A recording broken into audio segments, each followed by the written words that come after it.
Welcome to dear दोस्तों, आप सभी लोगों का सोका स्टडी पॉइंट के ऑनलाइन प्लेटफॉर्म पे स्वागत है। मित्रों, जैसे बहुत दिनों से जैसे वीडियो हम लोग नहीं डाल रहे थे, कुछ बच्चों का शिकायत आ रहा था।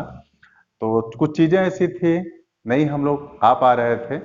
और आज मैं कल से ही मैं भी इस चैनल पे आ रहा हूँ, और बाकी जो भी हमारे सहयोगी हैं सभी लोग इस चैनल पे कल से कंटिन्यू हो जाएंगे। इसके लिए हम आप लोगों से क्षमा चाहते हैं।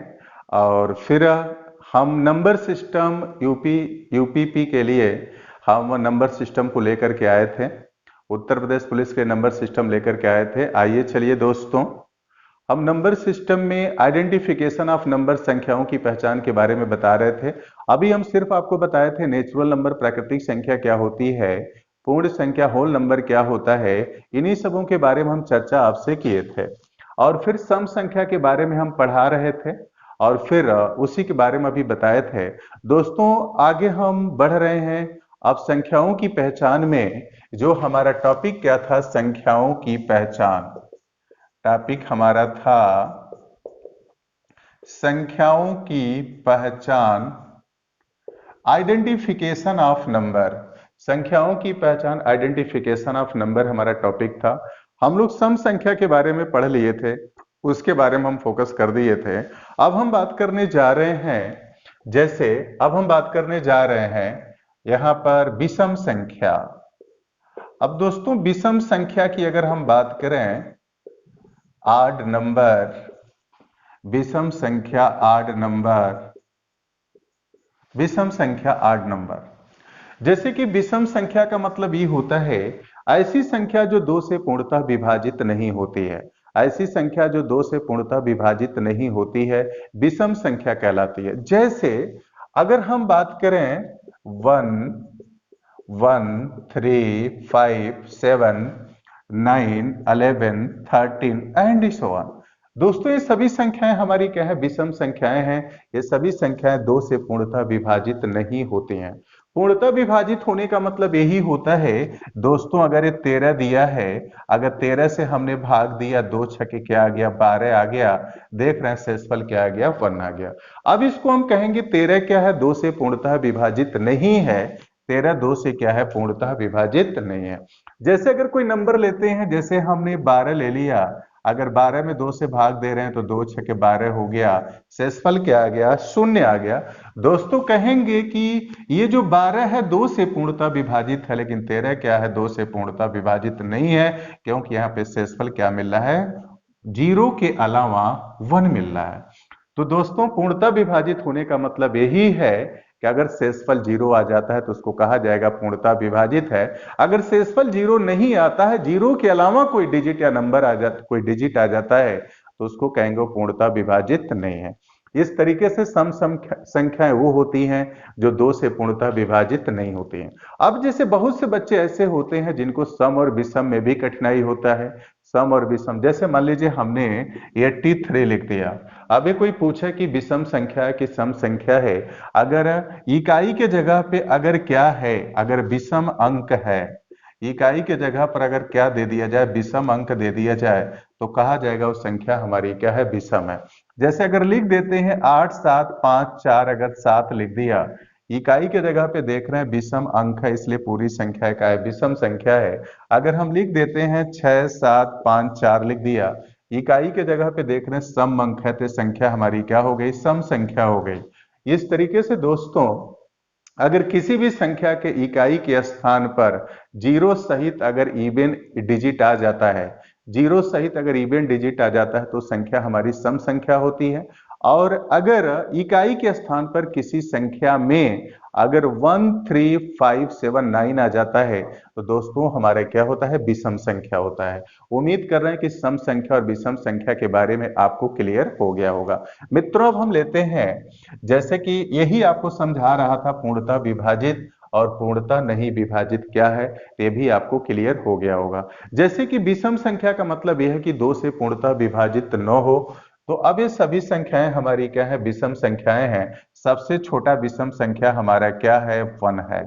सबसे छोटा विषम संख्या हमारा क्या है, 1 है, ये सबसे छोटा है। दोस्तों अगर आपसे कहा जाए जैसे कि जब भी इस तरह का डैश अगर दे दिया जाता है, अगर मान लीजिए इस तरीके से इसको मिटा देते हैं और फिर एग्जाम्पल लिखते हैं, तो अगर ये कहा जाए कि अगर इस तरह से एग्जाम्पल लिखते हैं तो दोस्तों इसका मतलब ये हो गया विषम संख्याएं सिर्फ 1 से लेकर के कहां तक है, 13 तक हैं, यही हमारी विषम संख्याएं हैं। तो हमारा एक कंप्लीट एग्जाम्पल को पूरी तरीके से नहीं दर्शा रहा है, लेकिन मित्रों अगर इसके सामने हम डैश ऐसे दे देते हैं तो इसका मतलब ये हो गया मित्रों विषम संख्याओं की संख्या हमारी क्या है, अनंत है। ये किसको बता रहे हैं, इसके आगे इन्फिनिट नंबर है। अगर इस तरह से डैश करके लिख दिया जाता है इसका मतलब हो गया उसके आगे हम क्या है, इन्फिनिट नंबर है, उसकी कोई सीमा नहीं है। अब हम बात करें कि अगर कोई आपसे पूछता है तो सबसे बड़ी विषम संख्या क्या है, तो सबसे बड़ी जो विषम संख्या होगी उसको बोलेंगे, सबसे बड़ी विषम संख्या को अज्ञात बोलेंगे और उसको इंग्लिश में बोलेंगे अननोन। इंग्लिश में क्या बोलेंगे, अननोन मतलब क्या है, अज्ञात है। तो सबसे छोटी विषम संख्या 1 हो गई और सबसे बड़ी विषम संख्या को बोलेंगे अज्ञात है, अननोन है। अगर ये पूछा जाता है कि विषम संख्याओं की संख्या कितनी है, तो बोलेंगे विषम संख्याओं की जो संख्या है वो क्या है, अनंत है। अब दोस्तों हम नेक्स्ट नंबर लेते हैं, नेक्स्ट नंबर हम ले लेते हैं, हमने वो क्या है, अभाज्य संख्या। अगर हम अभाज्य संख्या की बात करें, अभाज्य संख्या, अभाज्य संख्या प्राइम नंबर। अब हम अगर प्राइम नंबर की बात करें, अभाज्य संख्या प्राइम नंबर। अब प्राइम नंबर क्या होता है, प्राइम नंबर ये होता है ऐसी संख्या, ऐसी संख्या, ऐसी संख्या जो केवल 1 और स्वयं से विभाजित होती है, ऐसी संख्या जो केवल 1 और स्वयं से विभाजित होती है। मतलब अगर कोई भी संख्या ऐसी है जो केवल 1 और स्वयं से विभाजित होती है, वही संख्या हमारी क्या कहलाती है, अभाज्य संख्या है। दोस्तों इसको दूसरा डिफिनीशन भी दे सकते हैं, दूसरा डिफिनीशन ये दे सकते हैं, ऐसी संख्या जो केवल 1 और स्वयं से विभाजित होती है। लिख दे रहे हैं ताकि आपको कंफ्यूजन न हो, 1 और स्वयं से विभाजित होती है, 1 और स्वयं से विभाजित होती है। एक तो दोस्तों इसका डिफिनीशन हम ऐसे भी दे सकते हैं, इसका डिफिनीशन एक ये भी हम कह सकते हैं, ऐसी संख्या, ऐसी संख्या जिसके केवल, जिसके केवल, जिसके केवल 1 और स्वयं, 1 और स्वयं दो ही गुणनखंड होते हैं, जिसके केवल 1 और स्वयं दो ही गुणनखंड, 1 और स्वयं दो ही गुणनखंड होते हैं, दो ही गुणनखंड होते हैं। दोस्तों अगर एग्जाम्पल के रूप में लेते हैं जैसे 2, 3, 5, 7, 11, 13, 17, 19, 23 एंड सो ऑन। ये दोस्तों जितनी भी संख्याएं हमने लिखा है सभी संख्याएं हमारी क्या है, अभाज्य संख्या है, प्राइम नंबर है। अभाज्य संख्या प्राइम नंबर है। जैसे कि पहला डिफिनीशन लिखा, ऐसी संख्या जो केवल 1 और स्वयं से विभाजित होती हैं। अगर एग्जाम्पल को समझे, जैसे कि अगर हम 2 लेते हैं तो 2 सिर्फ कटेगा, 1 से कटेगा और 2 से कटेगा, मतलब 1 और स्वयं से कटेगा, तो 2 हमारी क्या है, अभाज्य संख्या है। या ये कह सकते हैं कि अगर 2 केवल 1 और 2 से कटेगा, इसका मतलब 2 के जो कितने गुणनखंड है, 1 और क्या है, स्वयं है। अगर हम 7 की बात करते हैं तो 7 सिर्फ 1 से कटेगा, स्वयं से कटेगा, 1 से कटेगा, स्वयं से कटेगा, तो 7 हमारा क्या है, अभाज्य संख्या है। और 7 के कितने गुणनखंड है, केवल 1 और क्या है, 7 है। जैसे अगर हम बात करें 13 की बात करें तो 13 किससे कटेगा, 1 और 13 से कटेगा, मतलब इसके केवल दो ही गुणनखंड 1 और 13 है और ये केवल 1 और 13 से विभाजित हो रहा है, इसलिए 13 हमारा क्या है, अभाज्य संख्या है। मित्रों अगर हम बात करें कि नेक्स्ट एग्जांपल लेते हैं, अगर मान लीजिए हम एक कह दें, जैसे कि आपसे कहें कि 15 किस प्रकार की संख्या है, तो 15 क्या है, ये 1 से भी कट रहा है, 15 से भी कट रहा है, ये 3 और 5 से भी क्या हो रहा है, विभाजित हो रहा है। तो मतलब 1 और स्वयं के अलावा भी 3 और 5 से कट रहा है, इसीलिए 15 हमारा क्या है, अभाज्य संख्या नहीं है। दोस्तों अगर 9 की बात करते हैं तो 9 हमारी अभाज्य संख्या है कि नहीं है। अगर 9 की डिविजिबिलिटी लेते हैं तो 1 और 9 के अलावा भी किससे कट जा रहा है, 3 से कट जा रहा है। 1 और स्वयं के अलावा भी 3 से कट जा रहा है, इसलिए 9 हमारा क्या है, अभाज्य संख्या नहीं है। मतलब ऐसी संख्या जो केवल 1 से कटे और स्वयं से कटे। दूसरी बात, बच्चों को हमेशा ये कंफ्यूजन होता है 1 हमारी अभाज्य संख्या है कि नहीं है। ये भी कंफ्यूजन होता है कि 1 अभाज्य संख्या है कि नहीं है। तो 1 हमारी अभाज्य संख्या नहीं है। हमेशा ध्यान में रखिएगा जो 1 जो नंबर दिया गया है, ये अभाज्य संख्या नहीं है। 1 हमारी अभाज्य संख्या नहीं है। अब जैसे बात करें कि 1 हमारी अभाज्य संख्या क्यों नहीं है, इसके बारे में अगर चर्चा करें तो जैसे अगर इसके बारे में डिस्कस करें तो क्या मिलेगा, 1 हमारी अभाज्य संख्या है कि नहीं है। जैसे मान लीजिए 1 अगर ये दिया गया है, अगर अभाज्य संख्याओं को देखें तो आपको क्या मिलता है, एक तो देख रहे हैं सब में 1 क्या है, फैक्टर है। अगर अभाज्य संख्या कुछ समय के लिए मान लें तो इसका भी 1 फैक्टर होगा। और दूसरा फैक्टर क्या है, स्वयं वो संख्या है, तो स्वयं अगर मान लेते हैं तो दूसरा फैक्टर क्या आ गया, स्वयं वो क्या हो गया, संख्या हो गया। मतलब हर अभाज्य संख्या का दोस्तों एक जो क्या है, फैक्टर है, और दूसरे में क्या है, वो स्वयं है। ये दूसरे में क्या है, स्वयं क्या हो गया, 1 हो गया। तो दोस्तों यहाँ पे देख रहे हैं कि दोनों जो फैक्टर 1 और 1 है, ये दोनों आपस में क्या है, बराबर है।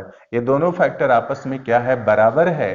लेकिन जितनी भी अभाज्य संख्याएं हैं, जितने भी प्राइम नंबर हैं मित्रों, कभी भी किसी भी अभाज्य संख्या के दोनों फैक्टर आपस में बराबर नहीं है। कहीं आपस में बराबर दिख रहा नहीं, दिख रहा है, कहीं भी आपस में बराबर नहीं दिख रहा है। लेकिन यहाँ पे तो 1 के फैक्टर दोनों क्या है, समान है। इसलिए दोस्तों 1 क्या है, अभाज्य संख्या नहीं है। ये पहले लॉजिक से फॉल्स हो गया, 1 हमारी अभाज्य संख्या नहीं है। अब दोस्तों दूसरा अगर लॉजिक इसका देते हैं, अगर 1 की बात करते हैं, अगर ये जाने दूसरे लॉजिक से 1 हमारी अभाज्य संख्या है कि नहीं है, इसको जानने के लिए हम देख रहे हैं, अगर बात करें तो देख रहे हैं एक फैक्टर तो इसका 1 है और इसका दूसरा फैक्टर हमें नहीं मिल पाता है। देख रहे हैं सभी का फैक्टर तो 1 है, लेकिन दूसरा फैक्टर हमें नहीं पता चल पाता है। इसलिए मित्रों 1 हमारी अभाज्य संख्या नहीं है। अब हम बात करें तो ये तो क्लियर हो गया कि अभाज्य संख्या 1 जो अभाज्य संख्या नहीं है। तो अब अभाज्य संख्या कहां से स्टार्ट होता है, 2 से स्टार्ट होता है। मतलब हमारी जो अभाज्य संख्या है, सबसे छोटी अभाज्य संख्या क्या है, 2 है। इसलिए सबसे छोटी अभाज्य संख्या 2 है, क्योंकि अभाज्य संख्या हमारी कहां से स्टार्ट होती है, 2 से स्टार्ट होती है। इसलिए सबसे छोटी अभाज्य संख्या क्या है, 2 है।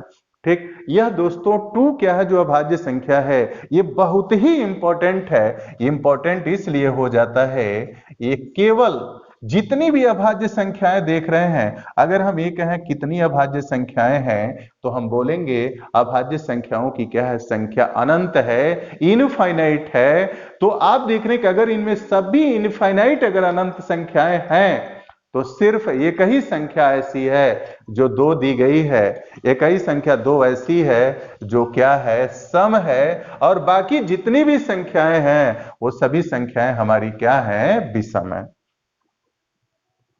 दोस्तों जितनी भी अभाज्य संख्या है, सिर्फ इसमें 2 ही एक ऐसी संख्या है जो क्या है, सम है। इसलिए 2 बहुत ही इंपॉर्टेंट हो जाता है। जितनी भी अभाज्य संख्याएं हैं, अभाज्य संख्याएं हमारी कितनी हैं, अगर कहा जाए तो अभाज्य संख्याएं क्या है, अनंत है।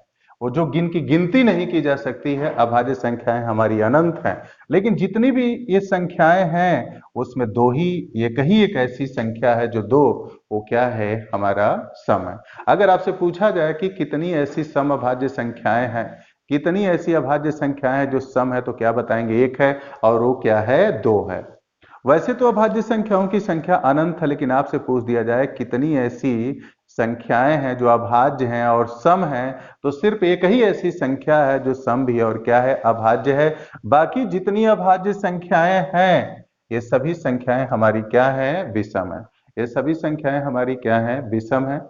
अब आपसे पूछा जाए कि कितनी ऐसी संख्याएं अभाज्य संख्याएं हैं जो विषम है, दोस्तों आप बताएंगे ऐसी संख्याएं कितनी हैं, अनंत है। हम आपको कितनी चीजें बताएं, ये बताएं, अगर कोई भी संख्या जो केवल 1 और स्वयं से कटती है, तो वो संख्या हमारी क्या होती है। अगर 1 और स्वयं से कटती है तो वो संख्या हमारी क्या होगी, अभाज्य होगी। अगर कोई भी अभाज्य संख्या है तो सिर्फ उसके दो ही फैक्टर होंगे, एक 1 होगा और एक क्या होगा, स्वयं होगा। दो ही फैक्टर हो गया। दूसरी चीज बताया कि 1 हमारी अभाज्य संख्या नहीं है। अभाज्य संख्याएं कहां से स्टार्ट होती है, 2 से होती है। सबसे छोटी अभाज्य संख्या क्या है, 2 है। अगर एक क्वेश्चन बनता है, अगर आपसे कोई पूछता है कितनी ऐसी अभाज्य संख्याएं हैं जो सम है, तो आप बताएंगे एक ही ऐसी अभाज्य संख्या है जो सम है, और वो क्या है, 2 है। अगर ये पूछा जाता है आपसे कि ऐसी कितनी अभाज्य संख्याएं हैं जो विषम है, तो आप बताएंगे अनंत अभाज्य संख्याएं ऐसी हैं जो विषम है। तो उम्मीद कर रहे हैं चीजें आपको समझ में आ गया होगा। अब हम बात करने जा रहे हैं जैसे अब सह अभाज्य संख्या। अब हम बात करने जा रहे हैं सह अभाज्य संख्या। सह अभाज्य संख्या, सह अभाज्य संख्या, सह अभाज्य संख्या को प्राइम नंबर। अब हम बात करने जा रहे हैं को प्राइम नंबर, सह अभाज्य संख्या को प्राइम नंबर। अब दोस्तों अगर हम को प्राइम नंबर की अगर हम बात करते हैं तो को प्राइम नंबर है क्या चीज। तो को प्राइम नंबर की अगर बात करते हैं तो को प्राइम नंबर वो होता है, सहभाज्य संख्या वो होता है ऐसी दो संख्याएं जिनका HCF 1 होता है। ऐसी दो संख्याएं, ऐसी दो संख्याएं जिनका HCF, जिनका HCF मौसप 1 होता है, जिनका HCF मौसप 1 होता है। जैसे अगर एग्जाम्पल की हम बात करें तो हमें क्या मिलेगा, जैसे अगर बात करें एग्जाम्पल के रूप में अगर लेते हैं जैसे 2 3 4 5 7 8, अगर हम बात करें जैसे 15 16 एंड सो ऑन। अब दोस्तों सहभाज्य संख्याएं हमारी होती क्या हैं, सहभाज्य संख्याओं के बारे में हम लोगों ने यही पढ़ा है। ऐसी दो संख्याएं जिनका HCF का मतलब हाईएस्ट कॉमन फैक्टर जिनका क्या हो, 1 हो। जिनका हाईएस्ट कॉमन फैक्टर मतलब ऐसी दो संख्याएं जिनका हाईएस्ट कॉमन फैक्टर 1 होता है, वही संख्याएं सह अभाज्य होती हैं। सह माने क्या होता है, 7। सह माने 7 होता है। जब भी हम सहभाज्य संख्या की बात करेंगे तो सहभाज्य संख्या हमेशा पेयर में होता है। सहभाज्य संख्याएं हमेशा जोड़े में होती हैं, हमेशा साथ में होती हैं। तो यहाँ पे देख रहे हैं कि यहाँ पे जो भी हमने एग्जाम्पल लिखा, सभी एग्जाम्पल हमारे किस में है, पेयर में। सभी एग्जाम्पल किस में दिए गए हैं, पेयर में दिए हैं। सहभाज्य संख्याएं क्या होती हैं, जोड़े में होती हैं। इनकी एक विशेषता ये भी होती है, सहभाज्य संख्याओं में सहभाज्य संख्याओं का जो HCF होता है वो क्या होता है, 1 होता है। HCF 1 होता है। HCF मतलब 1 होता है। आप में से बहुत से स्टूडेंट को कंफ्यूजन होता है, जैसे मैंने ये कहूं सहभाज्य जो संख्याएं होती हैं ऐसी दो संख्याएं जिनका HCF 1 होता है, मौसपा 1 होता है, या हम ये कहें ऐसी दो संख्याएं जिनमें सिर्फ और सिर्फ कॉमन 1 होता है। तो बहुत, या हम ये कहें कॉमन और बहुत से स्टूडेंट अंतर में कंफ्यूज हो जाते हैं। जैसे मान लीजिए अगर यहाँ पे क्या दिया है, कॉमन और अंतर को लेकर अगर समझाएं, जैसे मान लीजिए 4 और 9 दिया है, 4 और 9 दिया है, तो हम ये कहें कि इन दोनों में कॉमन कितना है, तो कॉमन क्या है, 1 है। 4 और 9 में कॉमन 1 है, कैसे है, अगर 4 को लिख सकते हैं 1 गुणे 2 गुणे 2, 9 को लिख सकते हैं 1 गुणे 3 गुणे 3। कॉमन का मतलब यही होता है, कॉमन की हिंदी उभयनिष्ठ होता है। कॉमन का मतलब जो सब में है। आप देख रहे हैं यहाँ पे 1 क्या है, दोनों में है। इस तरीके से इन दोनों में कॉमन क्या है, 1 है। इन दोनों में सबसे बड़ी संख्या, सबसे बड़ा अंक कॉमन क्या है, 1 है। तो इनका HCF क्या है, 1 है, इसलिए इसको कहा जाएगा सहभाज्य। लेकिन अगर हम ये कहें कि इन दोनों में अंतर क्या है, 4 और 5 में अंतर क्या है, तो जब अंतर की बात करेंगे तो 4 और 5 में अंतर क्या है, 5 है। 4 और 5 में अंतर क्या है, तो हम क्या बोलेंगे, 4 और 5 में अंतर क्या है, 5 है। तो उम्मीद कर रहे हैं चीजें समझ में आ गई होगी। मतलब सबसे बड़ा फैक्टर जो कॉमन हो या हम ये कहें HCF, दोनों का मतलब क्या है? एक ही है। अंतर का मतलब गलत, अंतर का मतलब दूसरा है। अंतर का मतलब ये हो गया बड़े से छोटे में से घटाना, बड़े में से छोटे को घटाना, अंतर का सेंस ये है। लेकिन कॉमन का सेंस होता है जो सब में है। उभयनिष्ठ का मतलब होता है जो सब में है। तो इस तरीके से आपने क्या देखा, सभाज्य संख्याएं हमेशा जोड़े में होती हैं, साथ में होती हैं, और उनका HCF 1 होता है। यहां पर भी देखें कि इनका HCF कितना है, 1 है, 1 है। और ये दोनों संख्या यहाँ पे देख रहे हैं, दोनों संख्याएं क्या हमारी अभाज्य हैं, इनका HCF 1 है, तो ये संख्या हमारी क्या हो गई, सह अभाज्य हो गया। यहाँ पे देख रहे हैं कि सम संख्या, यहाँ देख रहे हैं सम है, और ये क्या है, अभाज्य है, या हम ये कहें ये क्या है, विषम है, ये दोनों है। तो अब देख रहे हैं कि इनमें दोनों में कॉमन क्या है, 1 है। तो ये दोनों संख्या एक साथ क्या कहलाएंगी, सह अभाज्य कहलाएंगे। सह अभाज्य होने के लिए जरूरी नहीं है कि दोनों नंबर क्या हो, अभाज्य हो। सहभाज्य होने के लिए जरूरी नहीं है दोनों नंबर क्या हो, अभाज्य हो। दोनों नंबर कुछ भी हो सकते हैं, सम भी हो सकते हैं, विषम भी, कुछ भी हो सकते हैं। सिर्फ उसमें कंडीशंस क्या है, उनका HCF क्या होना चाहिए, 1। यहां देख रहे हैं 15 हमारा विषम है, 16 सम है, लेकिन दोनों में अंतर कितने का है, 1 का है। इसलिए दोनों संख्या एक साथ क्या कहलाएंगे, सहभाज्य। यहाँ पे देख रहे हैं कि सम है, ये क्या है, विषम है, या ये कहलाए सम भी है, ये कहलाए विषम भी है, और अभाज्य भी है। ये तो सम है, लेकिन इन दोनों में का HCF क्या है, 1 है। तो इस तरीके से हमने सहभाज्य के बारे में ही जाना। कोई भी दो नंबर है अगर उनका HCF 1 के बराबर होता है, कोई भी दो नंबर है अगर उनका HCF 1 के बराबर होता है, या कोई भी दो नंबर है उनमें हाईएस्ट जो कॉमन फैक्टर अगर 1 होता है, तो वो दोनों संख्याएं क्या कहलाएंगी, वो दोनों संख्याएं हमारी, आपका ये दोनों संख्याएं क्या बोली जाएंगी, सभाज्य बोली जाएंगी। सभाज्य के लिए जरूरी नहीं है कि दोनों संख्याएं क्या हो, अभाज्य हो। सम और विषम भी हो सकती है, विषम और विषम भी हो सकती है, कुछ भी हो सकता है। सिर्फ कंडीशंस क्या है, उनका HCF क्या होना चाहिए, 1 होना चाहिए।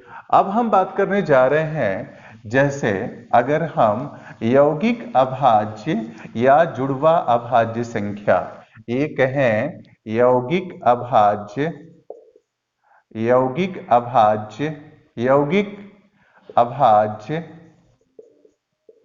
यौगिक अभाज्य, या इसी को ये बोले जुड़वा अभाज्य, यौगिक अभाज्य, ये कहें जुड़वा अभाज्य संख्या, यौगिक अभाज्य या जुड़वा अभाज्य संख्या, जुड़वा अभाज्य संख्या। Compound or twins prime number. Compound or twins prime number होता क्या है, compound or twins prime number की अगर हम बात करते हैं, अगर हम लेते हैं, जैसे अगर हम बात करें, अगर कोई भी एग्जांपल लेते हैं तो ये है क्या चीज, अगर इसको कंपाउंड या जुड़वा अभाज्य संख्या की अगर बात करें तो है क्या चीज, ऐसी दो अभाज्य संख्या, चलिए इसको लिख देते हैं, ऐसी दो अभाज्य संख्या, ऐसी दो अभाज्य संख्या, अभाज्य संख्या जिनका अंतर 2 होता है, अभाज्य संख्या जिनका अंतर 2 होता है, एक साथ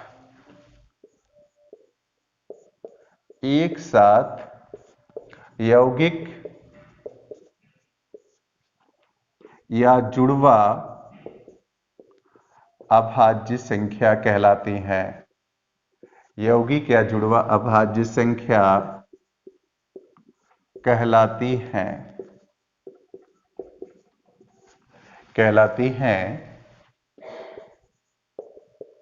अगर हम एग्जाम्पल के रूप में लेते हैं, जैसे 3 और 5, 5 और 7, 17 और 19, 9, 11 एंड सो ऑन।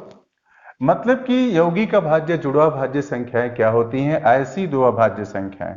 इनमें क्या होता है, जब भी हम यौगिक या जुड़वा अभाज्य संख्या की बात करेंगे, ये दोनों संख्याएं हमारी क्या होती हैं, अभाज्य होती हैं। ये दोनों संख्याएं क्या होती हैं, अभाज्य होती हैं। और इन दोनों में अंतर कितने का होता है, 2 का होता है। मतलब यहाँ पे यौगिक या ट्विंस भी संख्याएं जो होती हैं ये भी पेयर में होती हैं, लेकिन इनमें अंतर कितने का होता है? दो का होता है। अंतर सिर्फ कितने का होता है? दो का होता है। और दोनों क्या होना चाहिए? अभाज्य होना चाहिए। यहाँ पे देखिए, ये हर दोनों संख्या अभाज्य और इनका अंतर कितने का है? दो का है। ये संख्याएं क्या कहलाएंगी? यौगिक या जुड़वा भाज्य संख्याएं कहलाती हैं। अभी आप देख रहे हैं कि सभाज्य संख्या भी पेयर में था, लेकिन सभाज्य के केसेस में जरूरी नहीं है कि दोनों संख्याएं प्राइम नंबर हो, वो कुछ भी हो सकता है। वहां पे जरूरी सिर्फ था उसमें कॉमन या नो वन हो, लेकिन यहाँ पे दोनों संख्याओं का अभाज्य होना क्या है? जरूरी है। तो मित्रों, उम्मीद कर रहे हैं चीजें आपको समझ में आ गया होगा। तो फिर मित्रों, इस वीडियो में इतना ही, और हम उम्मीद कर रहे हैं जो भी हम पढ़ाएं आपको समझ में आया होगा। अब फिर हमारे सभी टीम में जो लोग भी हैं सभी हम लोग अब कंटिन्यू कल से सारी चीजों को कंटिन्यू कर रहे हैं। और बीच में जो भी आपको ये जो मिला था, बीच में जो भी गैपिंग था, इसके लिए आप लोगों से हम क्षमा चाहेंगे। और आप सभी लोगों को वीडियो को धैर्यपूर्वक ध्यान से देखने के लिए हृदय की गहराइयों से बहुत बहुत धन्यवाद। फिर हम मिलते हैं नेक्स्ट वीडियो में।